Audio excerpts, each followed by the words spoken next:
Hello guys, ഇന്നത്തേന്ന് പറഞ്ഞാൽ ഒരു കുട്ടി മിനി വ്ളോഗാണ് കേട്ടോ.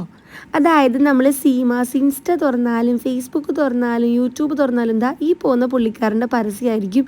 ഒന്നല്ല രണ്ടല്ല മൂന്നെന്ന് പറഞ്ഞിട്ട്. അപ്പം നമ്മൾ സാധാരണ സീമാസിൽ പോയി എനിക്ക് വാങ്ങണത് വലിയ താല്പര്യമില്ലാത്തൊരു കേസാണ്. എന്നാലും നമ്മളിന്ന് ലത്തീംപള്ളി പോയതുകൊണ്ട് ജസ്റ്റ് ഒന്ന് കയറി നോക്കാം, ഭയങ്കര ഗംഭീര ഓഫറാണല്ലോ എന്ന് പറഞ്ഞിട്ടാണ് കയറി നോക്കിയത് കേട്ടോ. ഓഫർ എന്ന് പറയുകയാണെങ്കിൽ ശരിയാണ്, 1+1 ആണ്. കാരണം അവർ എല്ലാത്തിൻ്റെയും റേറ്റ് ഡബിൾ ചെയ്തിട്ട് അതിൻ്റെ പകുതി റേറ്റിന് കൊടുക്കുന്നു. അപ്പോൾ അവർക്ക് നോർമൽ റേറ്റും കിട്ടും, ഓഫറാന്ന് പറയുന്നത്. ഈ കാണുന്ന 3 ടോപ്പിനാണ് 150 രൂപ പറയുന്നത്.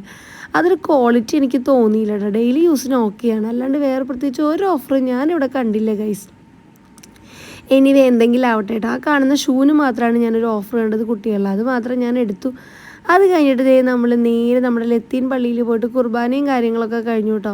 നമ്മൾ ഓൾറെഡി ലേറ്റ് ആയതുകൊണ്ട് തന്നെ ഇംഗ്ലീഷ് കുർബാന ഉണ്ടായിരുന്നുള്ളൂ വൈകുന്നേരത്തെ. അപ്പോൾ അത് കഴിഞ്ഞ് നമ്മൾ നേരെ ഫുഡ് കഴിക്കാൻ വേണ്ടി നമ്മുടെ വിനൂസ് തട്ടുകടയിലേക്കാണ് വന്നേക്കണത്. എന്ന് പറഞ്ഞാൽ നമ്മുടെ പാലത്തിൻ്റെ അടിയിൽ, മണ്ണൂത്തി പാലത്തിൻ്റെ അടിയിലായിരുന്നു തട്ടുകട ഉണ്ടായിരുന്നത്. അപ്പോൾ പിന്നെ ഹൈവേയുടെ പണിയും കാര്യങ്ങളൊക്കെ വന്നിട്ട് പിന്നെ അവർ തട്ടുകട അവിടെ നിന്ന് മാറ്റി നേരെ അതിൻ്റെ ഓപ്പോസിറ്റ് സൈഡിലാണ്. അപ്പം നമ്മൾ വിചാരിച്ച് എന്തായാലും ലൈറ്റായിട്ട് എന്തെങ്കിലുമൊക്കെ ഒന്ന് കഴിക്കാം, ഇപ്പോൾ വീട്ടിൽ പോയിട്ട് കഴിക്കാൻ നിൽക്കണ്ടെന്ന് വിചാരിച്ചിട്ട് ഫുഡ് കഴിക്കാൻ വേണ്ടി കയറി. പക്ഷെ ഒരു കാര്യം എന്ന് വെച്ച് കഴിഞ്ഞാൽ വീട്ടിലെല്ലാവർക്കും നോമ്പാണ് കേട്ടോ. എനിക്കും ജോമിൻ ചേട്ടനും മാത്രമേ നോമ്പില്ലാത്തുള്ളൂ. അതുകൊണ്ട് തന്നെ പൊറോട്ടയും സാമ്പാറും അതുപോലെ തന്നെ നമ്മുടെ ചമ്മന്തിയും ദോശയും സാമ്പാറും പിന്നെ അതുപോലെ തന്നെ നമ്മുടെ എന്താ പറയുക ഗ്രീൻ പീസും കപ്പയാണ് കേട്ടോ ഇവരെല്ലാവരും ഓർഡർ ചെയ്ത്. ഞാൻ പിന്നെ ഒരു കപ്പയും ബീഫും ഓർഡർ ചെയ്തു. പിന്നെ പൊറോട്ടയാണ് ഞാൻ കഴിച്ചിട്ടുണ്ടായിരുന്നത്. എനിക്ക് മാത്രം നോമ്പില്ലാത്തതുകൊണ്ടാണ് ഞാൻ കപ്പയും ബീഫും കഴിച്ചത്. പിന്നെ അത്യാവശ്യം ക്വാണ്ടിറ്റി ഉണ്ടായിരുന്നു. അതുകൊണ്ട് തന്നെ എനിക്ക് കഴിച്ച് കംപ്ലീറ്റ് ചെയ്യാൻ പറ്റിയില്ല കേട്ടോ. പിന്നെ ഇവരാരും കഴിക്കാത്തതുകൊണ്ട് എങ്ങനെയൊക്കെയോ കുത്തിത്തിരിക്കും മാക്കം ഞാൻ തിന്ന് കളയാൻ പാടില്ലല്ലോ. അതുകൊണ്ട് തന്നെ ഒരെണ്ണം ഫുള്ളായിട്ട് ഞാൻ ഇതുവരെ കഴിച്ചിട്ടൊന്നുമില്ല. എനിക്ക് ഹാഫൊക്കെ കഴിക്കാൻ പറ്റാറുള്ളൂ. പക്ഷേ ഇവർക്കാരും കഴിക്കാൻ പറ്റാത്തതുകൊണ്ട് ഞാൻ കുത്തിത്തിരിക്കി പറഞ്ഞ പോലെ തന്നെ കഴിച്ചു ഗൈസ്. അങ്ങനെ നമ്മൾ ഫുഡൊക്കെ കഴിച്ചു. പിന്നെ അതുപോലെ തന്നെ ചമ്മന്തി ഇഡലിയൊക്കെ നല്ല ടേസ്റ്റ് ഉണ്ടായിരുന്നു. അതൊക്കെ ഞാൻ ജസ്റ്റ് ഓരോ വായ ടേസ്റ്റ് ചെയ്തു.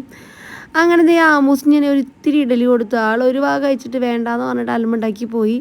ഇതാണിതാ ഞാൻ കഴിക്കുന്ന ഫുഡ്. അങ്ങനെ ഞങ്ങൾ ഫുഡൊക്കെ കഴിച്ചു. പിന്നെ കുറച്ച് നേരം അവിടെ ഇരുന്ന് വർത്താനം പറഞ്ഞു. അത്യാവശ്യം നല്ല എന്താ പറയുക നല്ല ആംബിയൻസും നല്ല രസമുണ്ടായിരുന്നു കാണാനായിട്ട്. എനിക്ക് ഓൾറെഡി തട്ടുകട ഫുഡ് ഭയങ്കര ഇഷ്ടമായിട്ടുള്ള ഒരാളാണ് ഞാൻ. അതുകൊണ്ട് തന്നെ ഞാൻ എപ്പോഴും തട്ടുകട ഫുഡ് കഴിക്കാൻ ആഗ്രഹിക്കുകയാണ്. നമ്മുടെ മുമ്പിൽ തന്നെ നമുക്ക് ഫുഡ് ഉണ്ടാക്കുന്നത് കാണാൻ പറ്റും. അപ്പോൾ അതാണ് നമുക്ക് നല്ല രസമായിരിക്കും. പിന്നെ നമ്മുടെ വീട്ടിലുണ്ടാക്കുന്ന അതേ ടേസ്റ്റിൽ കിട്ടുമ്പോൾ നമ്മൾ സൂപ്പറല്ലേ.